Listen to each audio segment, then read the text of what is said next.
Crane saw the city in the valley, and the sea coast beyond, and the snowy peak overlooking the sea, and the gaily painted galleys that sail out of the harbor toward distant regions where the sea meets the sky.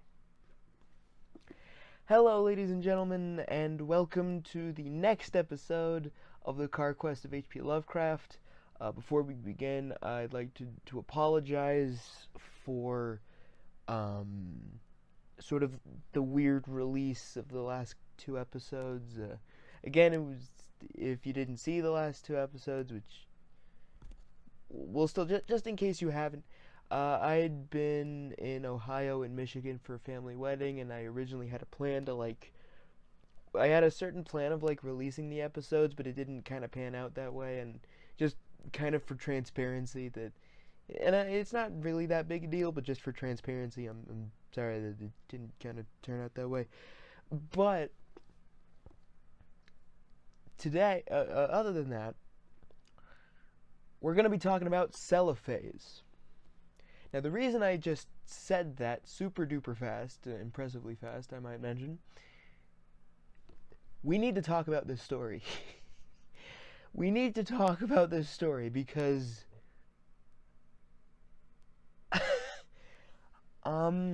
it's good. It is good. Just so that it doesn't get misconstrued, this is a good story. What it's about is it's about this guy named Cranes, and Cranes, or that's how it was pronounced in the Horror Babble audiobook that I heard while reading along to it.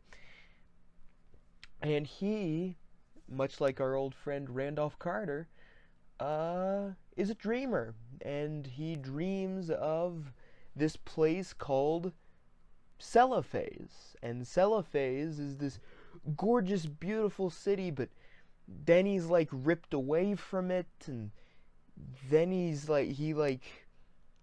has multiple interactions with it, and then sometimes it doesn't. I'm getting ahead of myself. So this is a very, very, very interesting story. Very much so, because what I realized also is that the last couple of stories, I think they seem to, just sort of going through the, Doom that Came to Sarnath, Cats of Hold on, just looking through them, Statement of Randolph Carter, Cats of Ulthar. These are stories that are almost establishing characters, locations, general histories of said characters and locations. Doom that Came to Sarnath was very much kind of like a history of Sarnath and what happened there. Statement of Randolph Carter was just kind of, we've met Randolph Carter before, but this is the first story that I think he ever appeared in. So this is really his first appearance, not Silver Key. And then Cats of Ulthar was almost kind of like a fairy tale set in a place that I think is in the that is in the Dreamlands. And here in Celephaïs is another place in the Dreamlands. But what's so fascinating about it is that it's much like Silver Key. There's a lot of especially in this one, there's a lot of talk about reality being dull, or when you get where everything, well, when you're younger, it's like you're discovering the world for the first time, and your imagination can take you wherever you want, and you're free to do, excuse me, congestion, and you're free to do whatever. And then when you're old, actually, hold on, I opened up the book to a perfect part that explains this, pretty much. Excuse me. There are not many persons who know what wonders are open to them in the stories and visions of their youth. For when as children we listen and dream, we think but half-formed thoughts, and when as men we try to remember, we are dulled and prosaic with the poison of life. But some of us awake in the night with strange phantasms of enchanted hills and gardens. of fountains that sing in the sun, of golden cliffs overhanging murmuring seas, of plains that stretch down to sleeping cities of bronze and stone, and of shadowy companies of heroes that ride caparisoned white horses along the excuse me, along the edges of thick forest. And then we know that we have looked back through the ivory gates into that world of wonder which was ours before we were wise and unhappy. I also just realized through reading that section that also has some stuff that happens in the story, but whatever. So that is interesting. That, and Silver Key very much had that kind of view that the world of the imagination yields more interest than the world of reality. Again, kind of playing with that reality versus the dream world. Dreamlands, if you will. More emphasis also on the exact powers of dreamers. I think we established in one of the earlier stories that the dreamers almost kind of have a light presence or something. Like they can exist in the real world and the dream world. You can come up with names for yourself. It says in the story that Karains is not his real name, that he had a name, but he forgets it, and other people didn't tell him it because they're indifferent to it, and all this stuff. And so he can give himself name. The worlds are, you can access the dream worlds and like different parts of the dreams and stuff. Well, of course, you're in the dream world, but and you can almost it's very lucid dreams. So like you still kind of have control of your dreams, but some things you don't. Celephaïs itself is very much a town that I think it says at a certain point that hold on just a sec. When he Karains entered the city past the bronze gates and over the onyx pavements, the merchants and camel drivers greeted him as if he had never been away, and it was the same at the turquoise temple of Nath Horthath, where the orchid-wreathed priests told him that there is no time in Uth-Nargai, but only perpetual youth. So, and also time is also very relative in the dream world, in the dreamlands.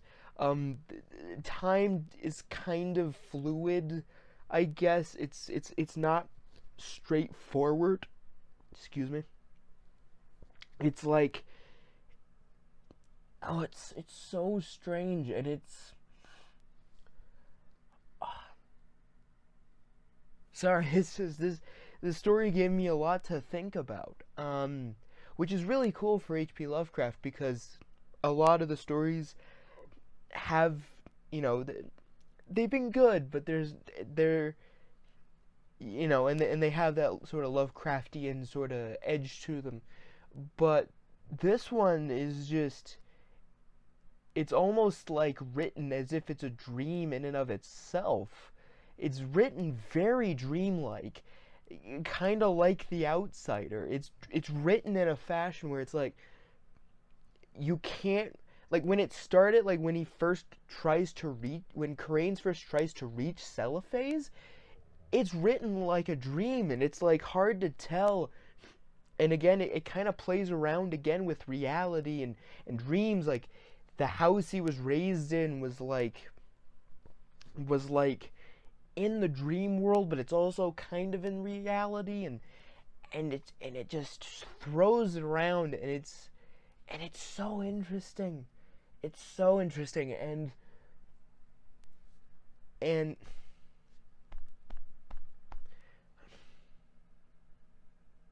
I don't know.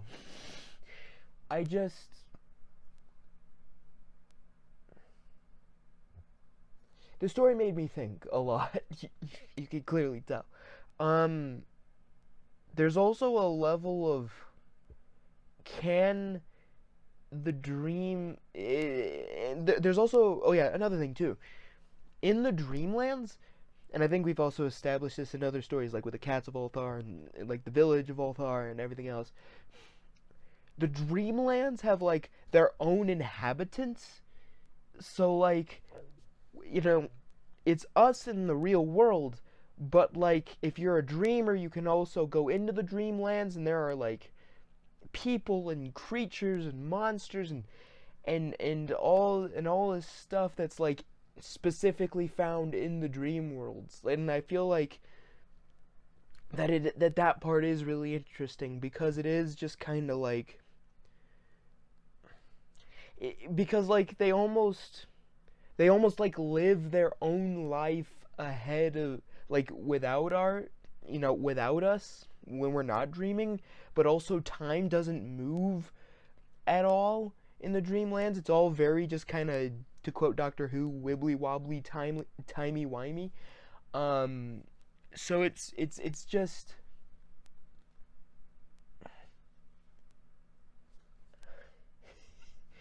I don't know. Maybe I'm thinking about this story a lot more than I am, or that I should be. But I just found that really interesting. And also another thing, um, the ending is weirdly bittersweet. Um, Here, of course, is the time code to skip to avoid spoilers, if that's what you wish. But so the ending is that Karane's so like halfway through the story, he's like probably the longest time he's spent in Celephaïs, and then he wakes up.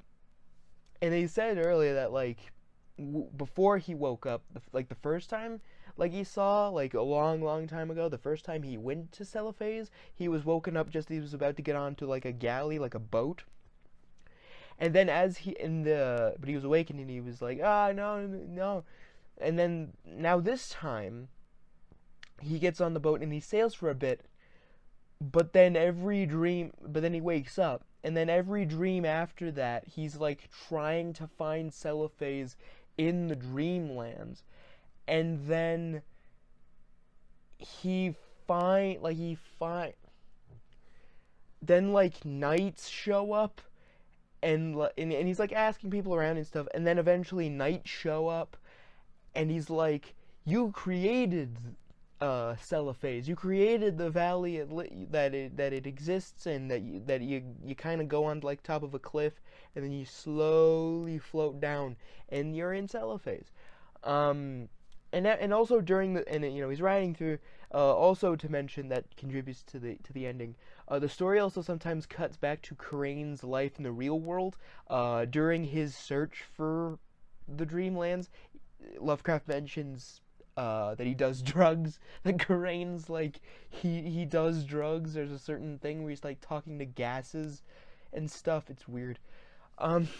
It's just as weird as it sounds. But then he notes that he runs out of money, so he can't do the drugs anymore. But then the knights find him and whatever. But keep that whole thing about running out of money in mind as I continue. So the knights are like riding, and he's like put in front of the cavalcade of the army of the knights, and Karane's is put in front, and they're riding through the landscape, like almost, Lovecraft describes it as almost like going back in time. And they reach Celephaïs, and he becomes their king, the king of Celephaïs, and he rules over there. And then it cuts to like, it's like, oh, he's still there to this day. And also, it was interesting because somewhere near Innsmouth, remember Innsmouth, there was a body of a guy just kind of who was like homeless, and he like wandered into the ocean or something and stuff, and he might have drowned like near the cliffs.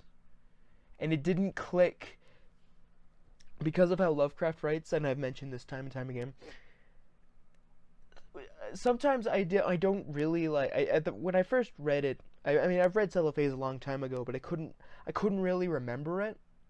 And reading it again also reminded me that I hadn't read this story in a long time, because I didn't remember the ending. And then, like, I did some more research on the ending, and it clicked. I was like, oh my god.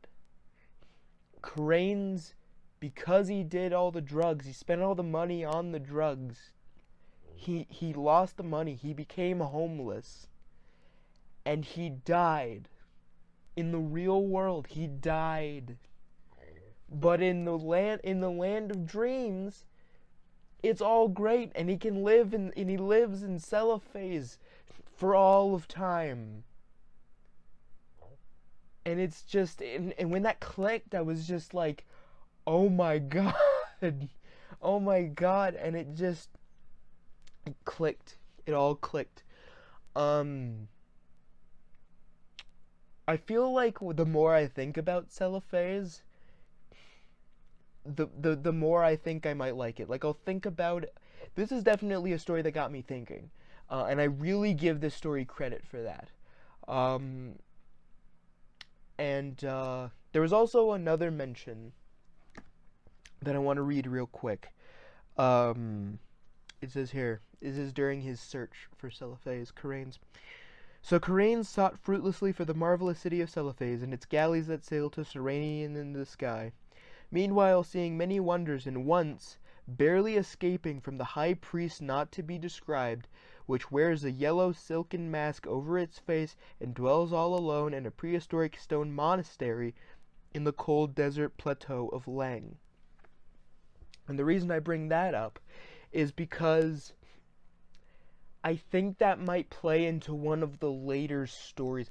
A lot of the details also that we've been going through in the dream cycle so far, a lot of them I think might be coming back into like different stories and stuff, especially a story like almost halfway through the collection I have, and that's really exciting. It's exciting to see like world building in Lovecraft.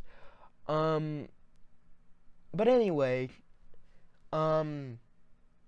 this review has definitely been more of a ramble on this story. As for the writing itself, it's pretty good. It's really good, actually. I mean, it got me to think this much about all the things going on in it.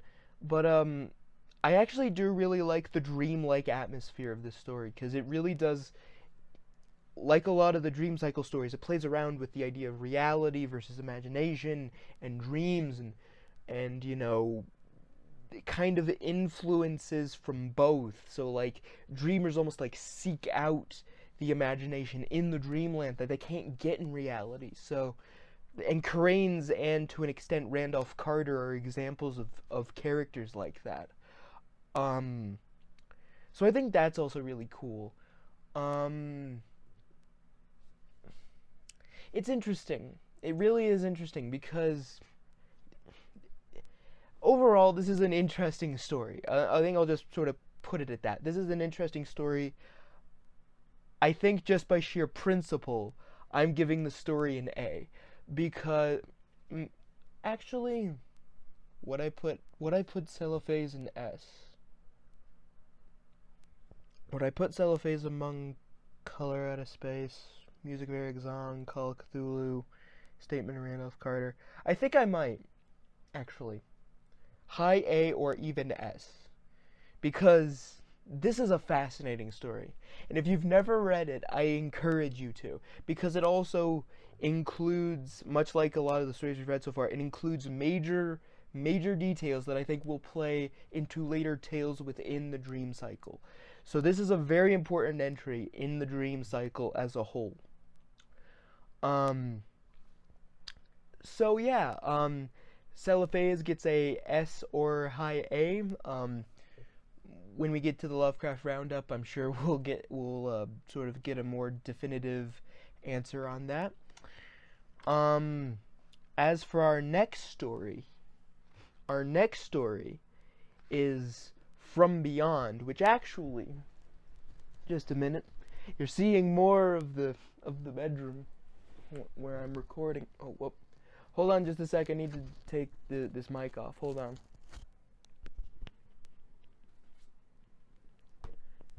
I'm back. Just had to get something. So yeah, so our next story is From Beyond. And From Beyond is going to be interesting to talk about. You see, because not too long ago, I went to, well, my family, my mother, father, and our family friends, Kyle and Courtney, went to the Colorado Festival of Horror. And while I was there, I got this. This is the movie adaptation of From Beyond.